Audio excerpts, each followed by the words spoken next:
émission Simplement en plein air. Merci d'être là à notre écoute.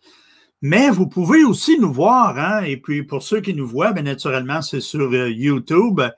On a nos chroniques avec notre bon ami, Monsieur Guy Larochelle. Et voilà notre ami Guy. Salut Guy, comment ça va? Salut, ça va très bien.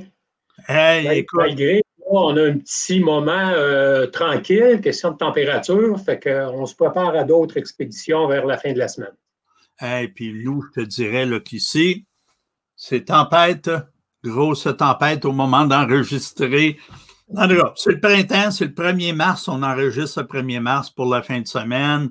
Donc, oui, on est là dans la tempête. Mais là, écoute Guy, on va revenir à ta chronique. Ce matin, tu veux nous parler de modification d'une brimbale. Naturellement, là, pour les gens qui sont sur YouTube, on va la voir. Pour les gens qui sont à la radio, ben, on va vous décrire ça. Faites-vous-en pas, vous êtes au bon endroit. Mais Guy, tu vas nous parler ce matin de modification de brimbale et aussi, par la suite, bien naturellement, quand on modifie une brimbale, on pêche avec, on prend quoi? On prend des poissons. Yes, sir. Et puis là, bon, on va les boucaner. Non, on les boucanera pas, là, mais tu vas nous parler de boucanage. Oui. Donc, brimbale, qu'est-ce que tu fais avec... c'est quoi ta modification de brimbale? Bien, en fait, les brimbales, je les fabrique, puis ça fait longtemps que j'en fabrique. Donc, si on regarde celle-ci, là, qui est des petits moulinets que j'avais achetés, ça fait facilement 10-15 ans que j'ai ça. À l'époque, j'ai installé ça directement sur le bord du bâton ici. Je n'avais pas cette pièce-là. Oui, c'est ça. Mais là, au bénéfice de nos auditeurs, c'est un bout de bois de quelle longueur? Celui-là, il a 22 pouces. Donc, ça a 22 pouces. Tu as installé un moulinet rond plastique. Oui. Et puis là, tu as modifié quoi, tu nous disais? Bon, en fait, là, à l'époque, je l'installais directement sur le côté. Il n'y avait pas cette coche-là. Quand je roulais mon fil, ben, il venait se prendre entre le moulinet et le morceau de bois ici parce qu'il n'était pas direct ici. C'est ça, donc... Il arrivait de côté, fait qu'il débarquait quand on roulait. Puis si on a 30 pieds de fil à remonter, c'est pas tout le temps le fun de dévisser ça, puis enlever la partie qui s'est mêlée ici autour. On ne veut pas avoir ça. Ouais. Fait que ce que j'ai fait, la semaine dernière, j'ai fait un encoche ici. Alors là, mon fil directement... dégager le moulinet un peu, là. Exactement. L'autre affaire, c'est que ce principe-là de brimbale que moi, j'aime bien, l'ajustement que j'ai fait, là, la pièce de plastique que j'ai ajoutée ici avec des coches, je viens entrer ça sur mon bâton. Et là, j'ai différentes positions pour l'ajuster, dépendant de la profondeur que je vais pêcher. Ah, ben oui. OK, c'est un ajusteur, finalement. Exactement. Ça, c'est en plastique, j'imagine? C'est en plastique, un genre de plastique industriel qu'on ramasse là, dans les shops. Et ce que j'ai ajouté dernièrement aussi, là je l'ai mis à l'envers, là, ça va comme ça. Petite barrure ici sur le dessus. Parce qu'il se passait, là, quand il m'arrivait un gros brochet, bien ça, vu qu'il n'y avait pas de barrure. Il n'y avait pas de barrure au-dessus de la tige. Là, mon bâton débarquait, puis il pousse dans le trou. Ah, ben oui. J'ai ajouté une petite barrure en haut, fini. L'autre affaire qui est bien importante, c'est qu'ici, souvent, quand on achète ces types de moulinets-là, bien, il n'y a pas vraiment d'ajustement pour mettre ça très, très tendre. Exemple, il arrive un doré. Ouais. Ça va baisser. Et si on barre ça ici, c'est fini. Là, on est au bout du fil. Le doré ne peut pas s'en aller. Un brochet, il va tirer, il va casser ton fil. Ce que ça prend, ce qu'on doit ajouter ici, c'est une petite pièce de plastique caoutchoutée qui va faire une pression sur le moulinet. Alors là, on peut l'ajuster. On le libérer tranquillement. C'est ça. Là, ce qui va se passer, ça va descendre, ça va barrer, et le fil va s'en aller. C'est ça. Là, à ce moment-là, il nous aura juste à ferrer, puis hop. C'est bon pour à peu près tous les types de poissons, là, truites, dorés, brochets. J'ai expérimenté, puis ça va très bien, puis c'est facile à faire. C'est efficace. Oui, c'est ça, c'est pas trop dispendieux. Le genre de moulinet, là, on le sait, c'est comme une bobine en plastique. Puis là, ben, toi, est orange, mais il y en a des noirs aussi, et puis tout ça qu'on peut retrouver. Donc, c'est bien modifié. C'est bien fait. Est-ce que tu as déjà pris du poisson avec ce brimballe-là? C'est Ben brimballe oui, modifié, oui. oui, OK. oui, ça va très, très bien. C'est ça. Quand c'est juste bien ajusté, la bonne pression sur le tambour, finalement, ben, le poisson, il part avec l'appât, Oui, finalement. ouais, Ouais. parce qu'on sait que le doré, hein, c'est un peu ça. S'il y a de la résistance, il arrête tout. Là. Ouais. Tandis que là, Le principe, l'avantage aussi, quand tu arrives avec un brochet, parce que le brochet, lui, c'est tellement vorace, ça ramasse puis ça part. c'est Bien là, on ne fou. veut Là. pas se faire casser notre Ouais. brimballe. Fait que dans cette méthode-là, il va partir avec du film, puis ça te donne la chance là, de. Ça, là-dessus, Guy, tu dirais, là, combien d'argent tu as d'investi dans une brimballe comme ça? C'est quand même pas un coût faramineux. Là. Une dizaine de dollars. Une dizaine de dollars, ça, c'est toute la brimballe au complet. Là. Ouais. Moulinet, Ouais.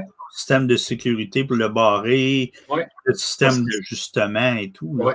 Disons, bon, 10 et 15 dollars, c'est sûr que tu payes tout. Il y a la petite boîte que moi j'ai modifiée. J'ai pris une boîte de quincaillerie avec le papillon. Souvent, c'est tout en plastique quand on achète ça. Oh, ouais, puis ça, c'est pas trop bon. Là. Ça ne marche pas. Non. Ce principe-là, il est quand même très bon.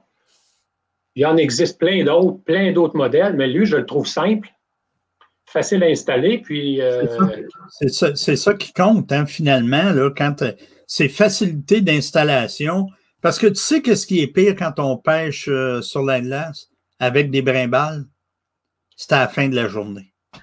Exactement. Quand t'as froid, là. Oui. Puis là, si tu sais que c'est un peu difficile à tout réembobiner puis tout serrer ça, et que, tu sais, des fois, on écourte nos pêches, là.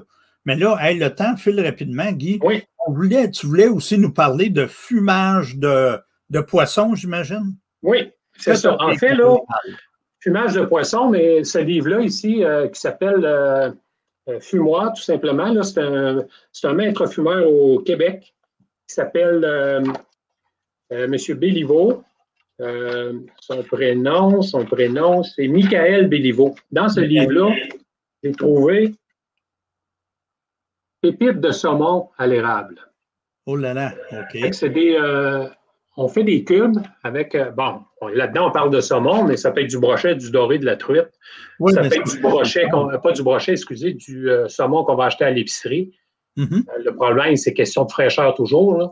Mais cette recette-là, c'est écrit à la fin, ça n'a pas le temps de se rendre au frigidaire parce que tu vas le manger avant. Fait qu'il y a toujours un petit commentaire comme ça, puis je l'ai essayé, c'est vraiment là, c'est du bonbon manger ça. C'est tellement simple à faire en plus. Du gros sel, du sirop d'érable, de la cassonade sucre brun et de l'eau.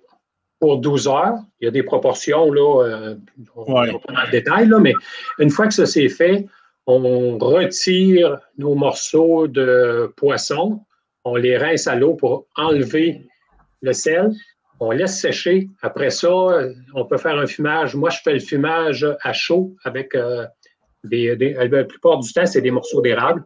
C'est 2 à 3 heures de fumage sous surveillance toujours, parce que les fumoirs, souvent commerciaux, ça chauffe des fois, pas à peu près, il ne faut pas que tu l'échappes. Oui, puis moi, je te dirais, un shameless plug, là, pour nos amis de Barbex. Barbex, là, on va dire, c'est des granules de fumage. C'est tout nouveau, nouvelle compagnie. Nouveau. Ça s'appelle Barbex. OK. Et je te dirais que moi, ils m'ont envoyé des échantillons. C'est des granules de fumage. Puis tu peux transformer n'importe quel type de barbecue en fumoir avec ça. Oui. OK. Et vraiment, celui-là, là, eux, là, ils ne sont pas compliqués à la tête. Hein? C'est comme le vin. Tu as du vin rouge, du vin blanc. Le vin blanc va avec le poisson, le vin rouge va avec les viandes. Donc, eux autres, qu'est-ce qu'ils ont fait? C'est que justement, boum, ils ont sorti le bois d'érable pour le blanc, comme on dit, là, c'est-à-dire là, pour la volaille, le porc et le poisson, et le rouge, qui est, je ne me rappelle plus l'essence exactement, je pense que c'est Hickory, là. Ça, c'est pour les viandes. OK. Fait que c'est vraiment le fun. Je veux dire, pas payé pour dire que c'est que je viens de dire là. Je voulais juste rajouter à ton chose. C'est vraiment, moi j'ai trouvé ça, en tout cas, formidable. C'est formidable. On ne l'a pas encore essayé au complet. J'ai essayé juste un petit bout avec juste un petit peu, là, parce que là, on le sait, la température chez nous, là, elle ne se prête pas toujours. Donc, je l'ai essayé quand même. OK. Je dirais que, oh, wow. Puis, ce qui est le fun avec le fumage, Guy, oui, on peut partir avec un livre de base, mais après ça, il y a plein de choses qu'on peut essayer. C'est ça. Puis les gens, tu sais, les gens, là, surtout là, hein, on s'approprie plus nos cours arrière, on le sait, avec la pandémie, tout ça, on s'est comme réhabitué. Puis c'est le fun. Oui. C'est vraiment plaisant. Nous, on l'a fait l'été passé. On était juste moi et mon épouse. Naturellement, on a eu la chance d'avoir à l'extérieur de la visite de mon fils, mes petits-enfants, qui sont venus faire un tour. On s'est fait un barbecue à l'extérieur, on a joué à l'extérieur. On a eu vraiment du plaisir, là, je te dirais. Puis tu sais, les gens commencent à se réapproprier leur cours. Donc, le fumage est tellement, tellement, tellement bon, là. Les aliments sont... on va dire le poisson, que ce soit du poisson, de la volaille, du porc, peu importe. C'est tellement bon. Ça devient une activité un peu comme ce printemps, on va faire de la tire sur neige. Je trouve que c'est des activités qui se prêtent bien à avoir des liens familiaux, là, des liens avec la famille et avec des amis à l'extérieur. Ben oui, c'est ça, c'est vraiment quelque chose. Hey, écoute, Guy, le temps file rapidement. Nous autres, on fait des chroniques et on ne s'aperçoit plus du temps. Ça va vite, je te dirais. Mais là, tu es en quelques, je te dirais 30 secondes, projet pour la semaine? Pour la semaine, bien là, avec le temps qu'il fait, ça ira pas avant mercredi pour la pêche. Puis la fin de la semaine, c'est camp de chasse. Camp de chasse, c'est ça. Le camp en forêt, on s'en va là, c'est certain pour la fin de semaine, vendredi. Faire 2 dodos dans le bois, température qui va être mieux que ce que c'est là. Et, my gosh, je m'ennuie de ça, je te dirais.